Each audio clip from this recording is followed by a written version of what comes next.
గురుత్వ రజతోత్సవ జూబిలీని కొనియాడుతూ ఉన్నటువంటి గురుశ్రీ మల్లవరపు రాయన్న స్వాముల వారు, ఇక్కడ గుమికడినటువంటి గురువులు, కన్యాస్త్రీలు, మఠవాసులు మరియు సంఘస్థులు అందరికీ కూడా ఈ సాయంకాల శుభోదయ వందనాలను తెలియపరుస్తూ ఉన్నాను. ఒకసారి ఒక గురువు ప్రయాణం చేస్తూ ఉండగా బస్సులో ప్రయాణం చేస్తున్నారంట. అదే బస్సులో ఒక పోలీస్ సార్ కూడా కూర్చొని ఉన్నారు. ఇద్దరు పక్క పక్కన కూర్చున్నారు. సరే, గురువు కూర్చున్నాడు కదా, కొంచెం గురువును ఆట పట్టించాలి, హేళన చేద్దామని చెప్పేసి, ఫాదర్ గారండి, do you know what is the difference between A priest and A donkey? ఒక గాడిదకు ఒక గురువుకు వ్యత్యాసం ఏమైనా ఉందా, మీకు తెలుసా అని అడిగాడంట. గురువు పాపం మనసు నొచ్చుకున్నాడు, కానీ ఏం చెప్పలేక పోలీస్ ఆఫీసర్ నాకు తెలియదు అని చెప్పగానే పోలీస్ ఆఫీసర్ గురువుని హేళన చేస్తూ a priest prays while a donkey brays అని చెప్పేసి చెప్పడం జరిగింది. అంటే గురువు ప్రార్థన చేస్తూ ఉంటే గాడిద సకిలిస్తూ ఉంటుంది, అదే ఈ రెండింటికి డిఫరెన్స్ అని చెప్పేసి. సరే, హేళన చేశాడు, బాగానే ఉంది. మరి గురువు కూడా పోలీస్ ఆఫీసర్కి మరియు గురువుకు గాడిదకు ఏమైనా డిఫరెన్స్ ఉంది, మీకు తెలుసా వ్యత్యాసం? What is the difference between A police officer and A donkey? Police officer నాకు తెలియదండి అని చెప్పగానే గురువు అన్నాడంట, ఏం పెద్ద వ్యత్యాసం ఏమి లేదు అని చెప్పారు.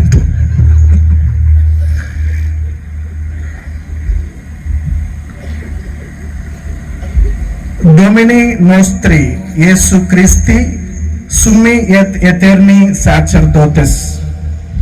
Our Lord Jesus Christ is the eternal high priest. మన ప్రభు అయిన యేసు క్రీస్తే నిత్యుడైన శాశ్వతుడైనటువంటి గురువు. ఈరోజు ఫాదర్ మల్లవరపు రాయన్న వారి గురుత్వ రజతోత్సవ జూబిలీ జరుపుకుంటూ ఉన్నటువంటి మనము ఫాదర్ గారి యొక్క జీవితాన్ని ఇంట్రడక్షన్ లో చెప్పడం జరిగింది. మరి అక్కడ ఇంట్రడక్షన్ లో అంత ప్రొలాంగ్ చేసి చెప్పినటువంటి విషయాల్లో నేను ఒక విషయం తీసుకోదలుచుకున్నాను. అదేంటంటే వారి గురుత్వ జీవితం, 25 సంవత్సరాల గురుత్వ జీవితం. దానిలో మనల్ని ఒకంత ఆశ్చర్యపరిచేటటువంటి విషయం ఏంటంటే, వారి 25 సంవత్సరాల గురుత్వ జీవితంలో ఒక 3 సంవత్సరాలు రోమ్ నగరంలో సలేషియన్ యూనివర్సిటీలో 3 సంవత్సరాలు చదువుకోవటం జరిగింది. అలాగనే పోయిన సంవత్సరం 1 సంవత్సరం మాత్రం మా డాన్ బోస్కో పెద్దబొడ్డేపల్లి డిగ్రీ కాలేజీలో అడ్మినిస్ట్రేటర్ గా పనిచేయటం జరిగింది. మిగిలినటువంటి 21 సంవత్సరాలు కూడా గురుత్వ శిక్షణ శిబిరమైనటువంటి సెమినరీస్ లోనే వారు గురుత్వ శిక్షణనిస్తూ ఇటు కొద్ది సంవత్సరాలు అటు కొద్ది సంవత్సరాలు ఈ విధంగా వారు షఫిల్ చేస్తూ 21 సంవత్సరము అనేకమైనటువంటి గురు విద్యాలయాలలో వారు పనిచేసి బోధన చేయటం ఒక ఆషామాష అయినటువంటి విషయం కాదు. కాబట్టి మనమందరం మళ్ళీ ఒకసారి గట్టిగా కరతాళ ధ్వనులతో ఫాదర్ గారికి అభినందనలు తెలియపరుస్తున్నాం. ఒక జీవితాన్ని ఆయన కొనసాగిస్తూ 54 సంవత్సరాల జీవితాన్ని ఆయన జీవించి ఉన్నారు. ఒక సలేషన్ సభ్యునిగా 33 సంవత్సరాల 8 నెలలు జీవించి ఉన్నారు. మరి ఒక గురువుగా 25 వసంతాలు వారు గురుత్వ సేవను వారి జీవితంలో జీవించి ఉన్నారు. వారి గురుత్వం తర్వాత మేము ఫిలాసఫీ స్టూడెంట్స్, మేము ప్రప్రథమైనటువంటి శిష్యులము, అందులో నేను కూడా ఒకరిని. ఫాదర్ గారి యొక్క జీవితాన్ని ఒకసారి మేము చూస్తూ ఉన్నప్పుడు సెమినరీలో ఉన్నటువంటి బ్రదర్స్ ఎవరైతే ఉన్నారో, వాళ్లకు ఫార్మేటర్స్ ఎవరైతే ఉన్నారో వారిని పదే ఒక ఆదర్శవంతమైనటువంటి జీవితం కోసమే కావచ్చు, ఒక సుమాతృకైనటువంటి గురుత్వ జీవితమే కావచ్చు, వారిలో వెతుక్కుంటూ ఉండేటటువంటి పరిస్థితి సెమినరీలలో ఉంటూ ఉంది. మరి అలాంటి దానికి అనుగుణంగా మా యొక్క అవసరాలకు తీర్చేటటువంటి విధంగా ఒక ఆదర్శవంతమైనటువంటి సలేషియన్ సభ జీవితాన్ని మరియు ఒక ఆదర్శవంతమైనటువంటి గురుత్వ జీవితాన్ని ఫాదర్ గారు మాకు అందించారు అని చెప్పటంలో ఏమాత్రం కూడా అతిశయోక్తి లేదు. నేను వ్యక్తిగతంగా వారిలో గమనించినటువంటి విషయం ఏంటంటే, మా డాన్ బోస్కో సభ మాకు అందించినటువంటి సలేషియన్ ఆధ్యాత్మికతలో ఆ యొక్క ఆధ్యాత్మికతను వారు పరిపూర్తిగా ఆకలింపు చేసుకున్నారు అని నేను చెప్పగలను.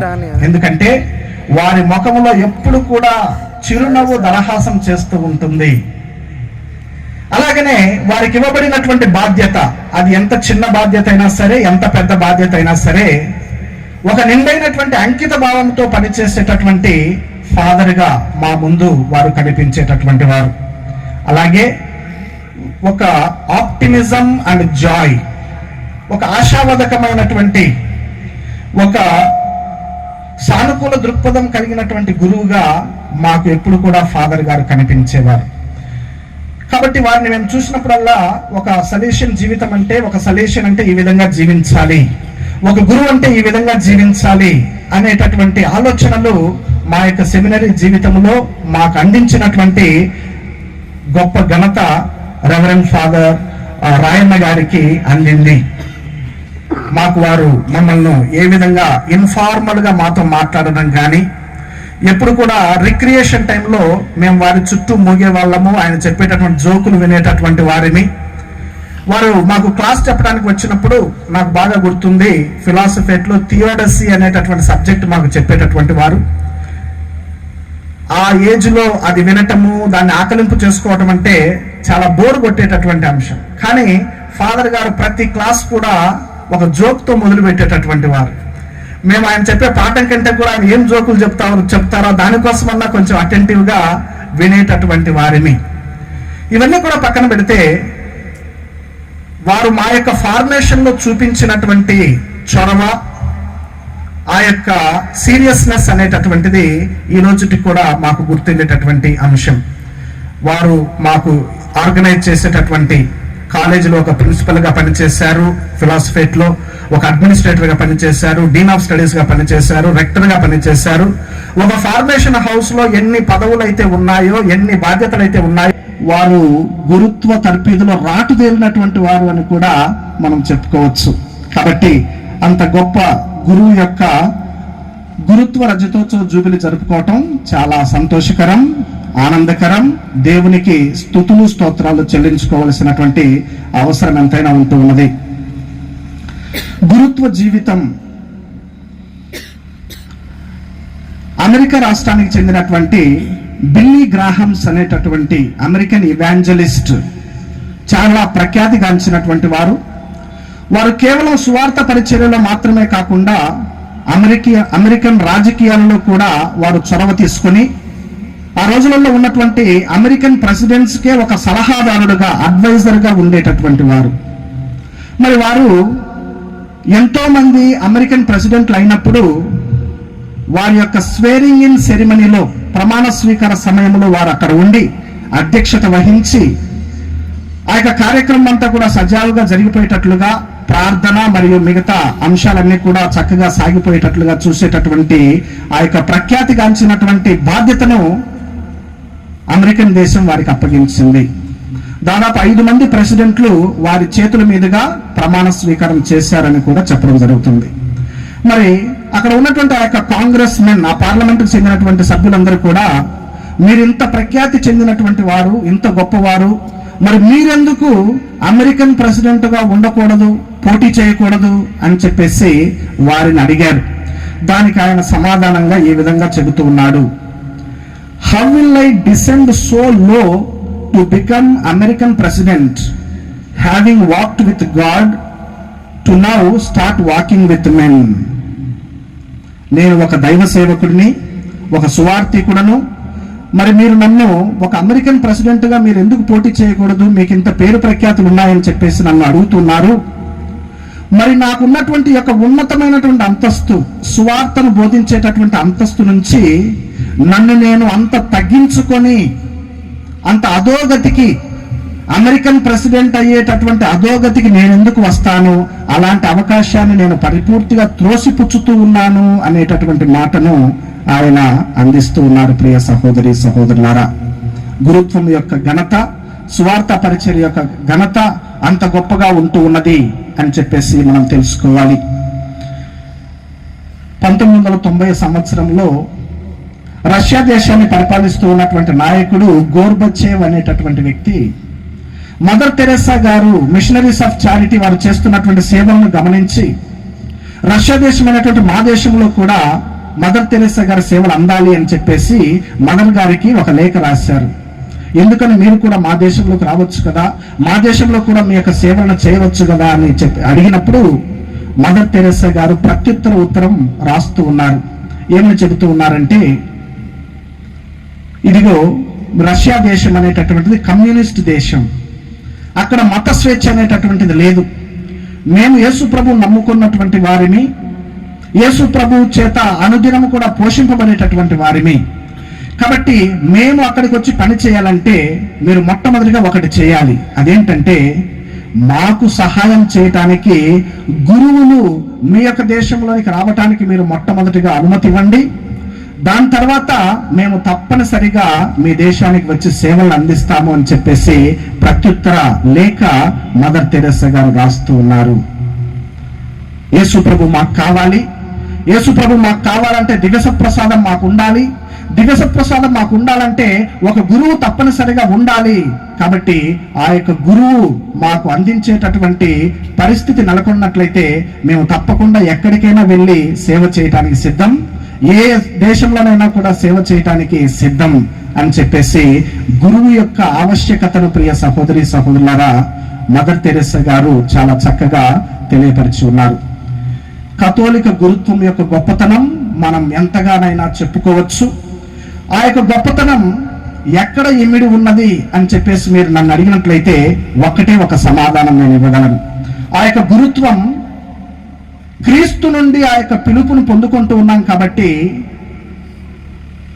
పిలువబడిన వ్యక్తి కంటే కూడా పిలిచేటటువంటి వ్యక్తికి అత్యంత ప్రాముఖ్యతను ఎప్పుడైతే ఇవ్వగలుగుతూ ఉన్నామో గురుత్వము నిలబడుతూ ఉన్నది.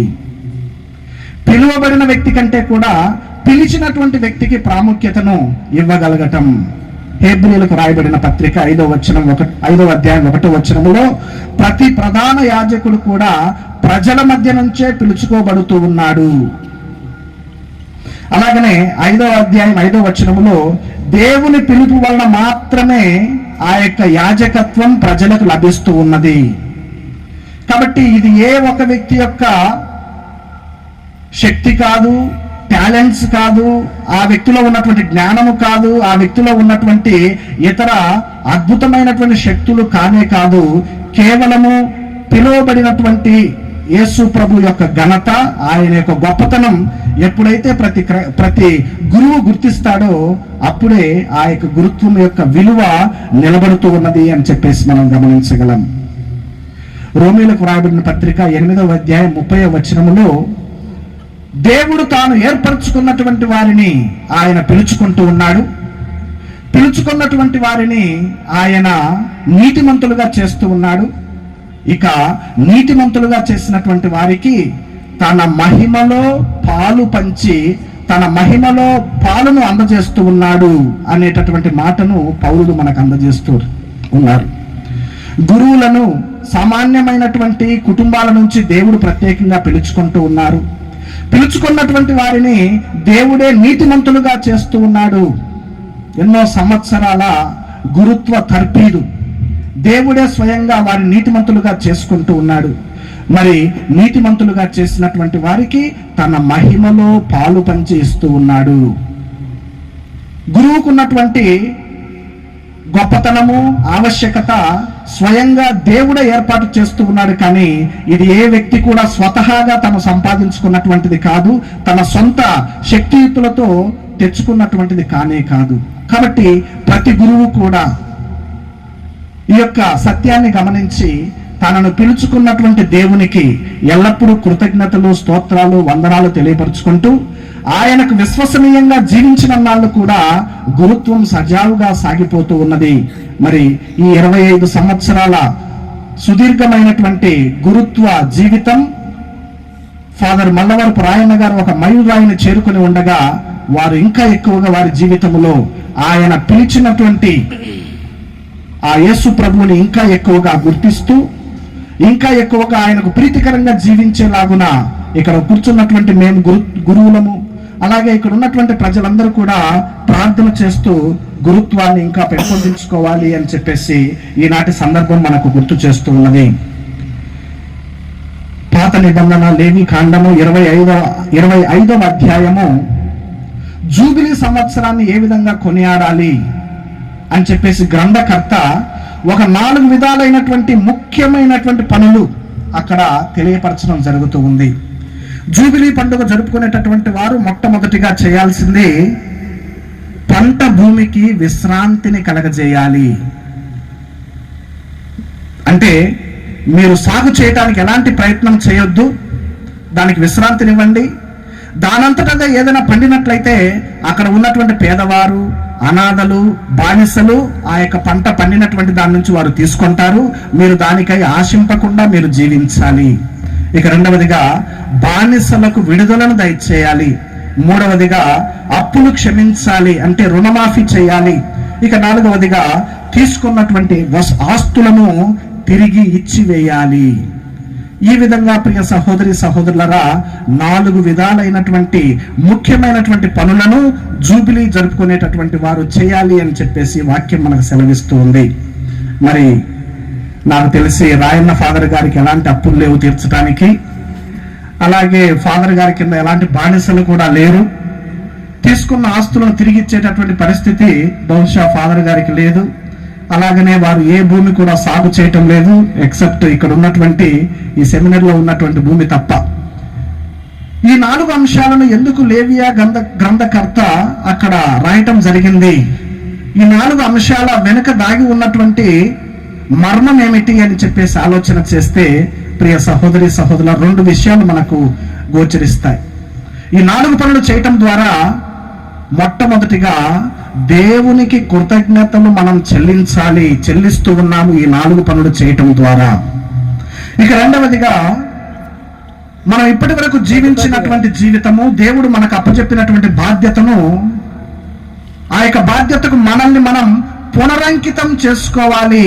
అందుకే ఈ యొక్క 4 అంశాలు చేయాలి అని చెప్పేసి గ్రంథకర్త ప్రచురించడం జరుగుతూ ఉన్నది. కృతజ్ఞతా స్తోత్రములు. జూబిలీ పండుగ తప్పనిసరిగా కృతజ్ఞతాంజలులు దేవునికి తెలియపరచవలసినటువంటి విషయం. కీర్తన 103 2వ వచనములో కీర్తనకారుడు అంటాడు, నా ప్రాణమా ప్రభువును స్తుతింపుము, ఆయన ఉపకారములను వేనిని కూడా మరువకుము. పండుగ జరుపుకుంటూ ఉన్నటువంటి ఫాదర్ గారు, మరి ఇక్కడ చేరినటువంటి మేమందరం కూడా గురువులము, మరి ముఖ్యంగా ఆయన ఉపకారములను వేనిని కూడా మరవకుండా జీవించాలి. ఎల్లప్పుడూ ఆయనకు కృతజ్ఞతా స్తోత్రాలు చెల్లించాలి. ఎందుకోసం చెల్లించాలి? ఆయన మాకు ప్రసాదించినటువంటి యొక్క గురుత్వం కోసం మేము చెల్లించాలి. 1 యోహాను 4వ అధ్యాయం 10వ వచనములో మనము దేవుని ప్రేమించటమని కాదు, కానీ ఆయన మనలను ప్రేమించి మన పాపములకు విమోచకునిగా తన కుమారుని పంపెను. ఇక్కడ చేరినటువంటి గురువులు, ఇక్కడ కొనియాడేటటువంటి పండుగ కొనియాడేటటువంటి రాయన్న ఫాదర్ గారు, మేమెవరం కూడా చేయలేనటువంటి గొప్పతనాన్ని, మేము స్వతహాగా తెచ్చుకోనటువంటి దానిని దేవుడు మాకు అందజేశాడు. అదే గురుత్వము. కాబట్టి ఇది మేమేమేదో మంచి జీవితం జీవించడం వల్ల దేవుడు మాకు ఇచ్చినటువంటిది కాదు, కానీ దేవుడు మమ్మల్ని అమితంగా ప్రేమించి ఎన్నుకొని ఒక ప్రత్యేకమైనటువంటి పిలుపును అందజేస్తూ ఉన్నారు. కాబట్టి ఆయనకు స్తోత్రాలు వందనాలు చెల్లించుకుంటూ జీవించాలి. సువిశేష పట్టణంలో ఆలకించి ఉన్నాం. యోహాను 15:16 వచనము, మీరు నన్ను ఎన్నుకొనలేదు, కానీ నేను మిమ్ము ఎన్నుకొన్నాను. దేవునికి స్తోత్రాలు చెల్లించుకోవాలి.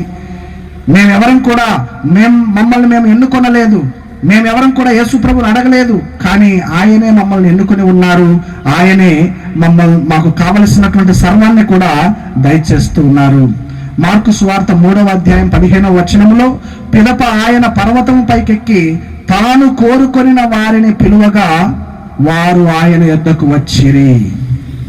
ఆ 12 మంది శిష్యులను ఉద్దేశిస్తూ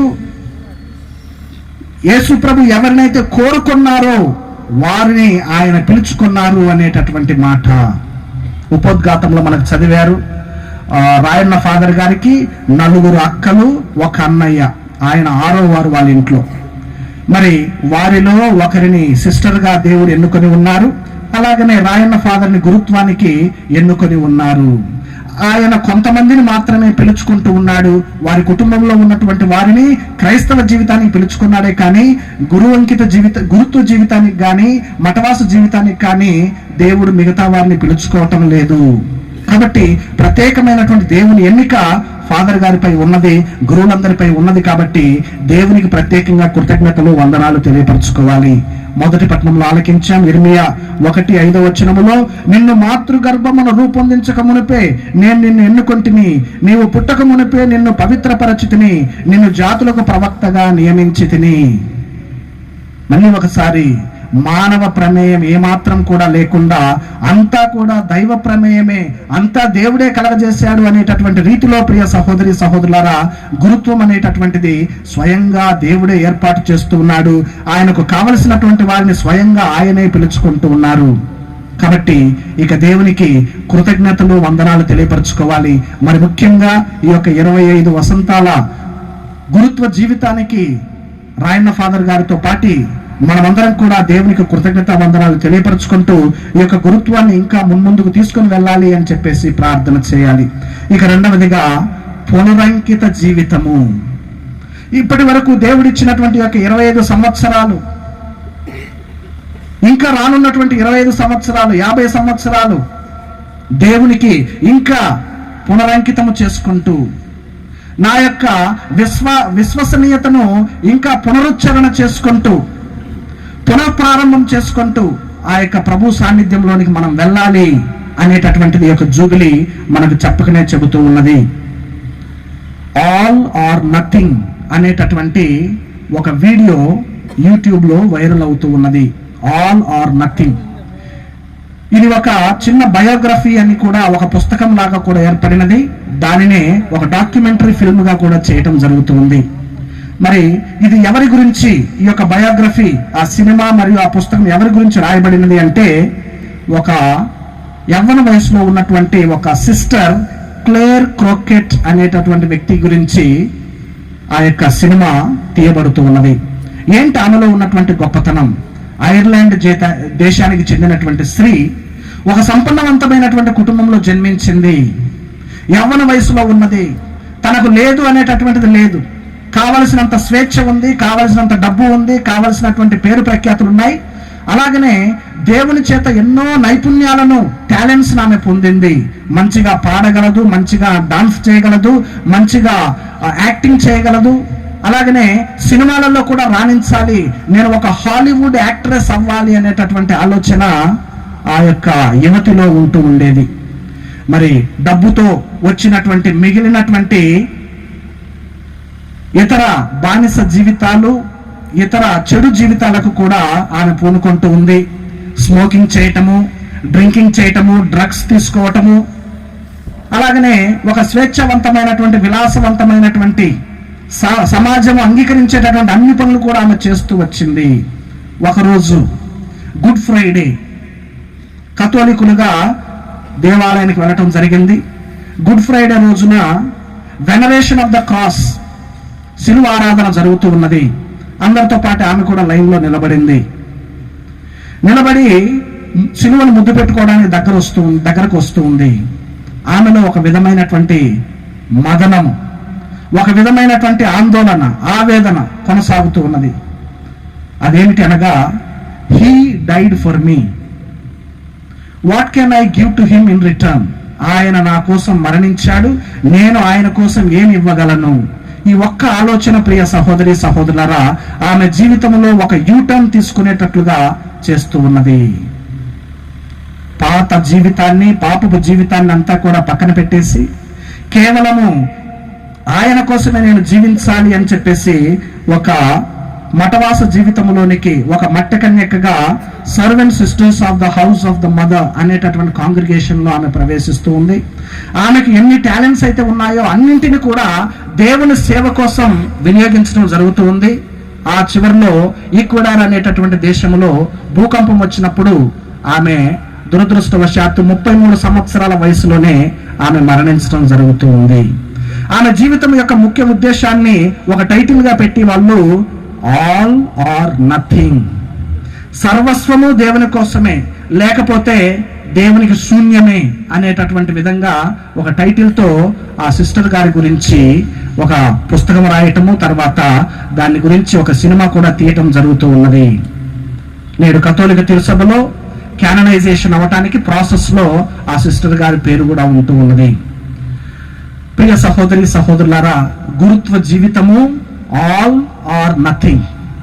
పరిపూర్తిగా దేవునికి సమర్పించుకోగలిగితే గురుత్వ జీవితం నిండుగా ఉంటుంది, మనకు ఆదర్శవంతంగా ఉంటుంది, మనల్ని దేవుని చెంతకు చేర్చేటటువంటి విధంగా ఉంటుంది. కానీ ఆ యొక్క ఆల్ సర్వస్వములో ఏమాత్రం కొంచెం తక్కువైనా సరే ఇక దేవునికి మనం ఇచ్చేది శూన్యములాగా కనిపిస్తూ ఉన్నది. కాబట్టి ఈ యొక్క గురుత్వ జూబిలీ రోజున ఇక్కడ చేరినటువంటి గురువులము, మరి ముఖ్యంగా ఇక్కడ ఉన్నటువంటి పండుగను కొనియాడుతూ ఉన్నటువంటి మల్లవరపు రాయన్న ఫాదర్ గారు అందరం కూడా పునరంకితం మళ్ళీ ఒకసారి దేవునికి చేసుకుని ఒక మంచి గురువులుగా జీవించడానికి ఫాదర్ గారి కోసం ప్రార్థన చేద్దాం. అన్నింటినీ సర్వాన్ని దేవునికి సమర్పించి సర్వశక్తుల ఆయనకు సేవ చేసుకుంటూ సువార్త పరిచయం నిమగ్నమై ఉండేలాగున ఫాదర్ గారి కోసం ప్రత్యేకంగా ప్రార్థన చేద్దాం. పిత పుత్ర పవిత్రాత్మ నామమున ఆమేన్.